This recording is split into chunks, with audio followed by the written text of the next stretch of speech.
जय माता दी दोस्तों। चांद और सूरज चैनल में आपका हार्दिक स्वागत है। दोस्तों, आज हम गुप्त नवरात्र से जुड़ी पौराणिक कथा के बारे में सुनेंगे। इस कथा को नवरात्रि के दौरान किसी भी समय पढ़ा जा सकता है। विशेषकर प्रथम दिन इसका वाचन एवं श्रवण किया जाता है। गुप्त नवरात्रि से जुड़ी प्रामाणिक एवं प्राचीन कथा। इस कथा के अनुसार एक समय ऋषि श्रृंगी भक्त जनों को दर्शन दे रहे थे। अचानक भीड़ से एक स्त्री निकलकर आई और करबद्ध होकर ऋषि श्रृंगी से बोली कि मेरे पति दुर्व्यसनों से सदा घिरे रहते हैं, जिस कारण मैं कोई पूजा पाठ नहीं कर पाती, धर्म और भक्ति से जुड़े पवित्र कार्यों का संपादन भी नहीं कर पाती।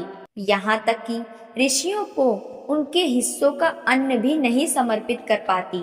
मेरा पति मांसाहारी है, जुआरी है, लेकिन मैं माँ दुर्गा की सेवा करना चाहती हूँ। उनकी भक्ति साधना से अपने और परिवार के जीवन को सफल बनाना चाहती हूँ। ऋषि श्रृंगी महिला के भक्ति भाव से बहुत प्रभावित हुए। ऋषि ने उस स्त्री को आदर पूर्वक उपाय बताते हुए कहा कि वासंतिक और शारदीय नवरात्रों से तो आम जनमानस परिचित है, लेकिन इसके अतिरिक्त 2 नवरात्रि और भी होते हैं जिन्हें गुप्त नवरात्रि कहा जाता है।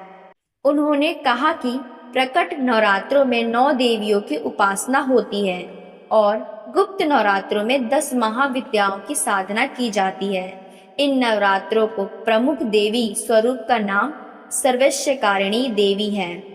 यदि इन गुप्त नवरात्रि में कोई भी भक्त माता दुर्गा की पूजा साधना करता है तो माँ उसके जीवन को सफल कर देती है। ऋषि श्रृंगी ने आगे कहा कि लोभी, कामी, व्यसनी, मांसाहारी एवं पूजा पाठ ना कर सकने वाला भी यदि गुप्त नवरात्रों में माता की पूजा करता है तो उसे जीवन में कुछ और करने की आवश्यकता नहीं रहती। उस स्त्री ने ऋषि श्रृंगी के वचनों पर पूर्ण श्रद्धा करते हुए गुप्त नवरात्रि की पूजा की।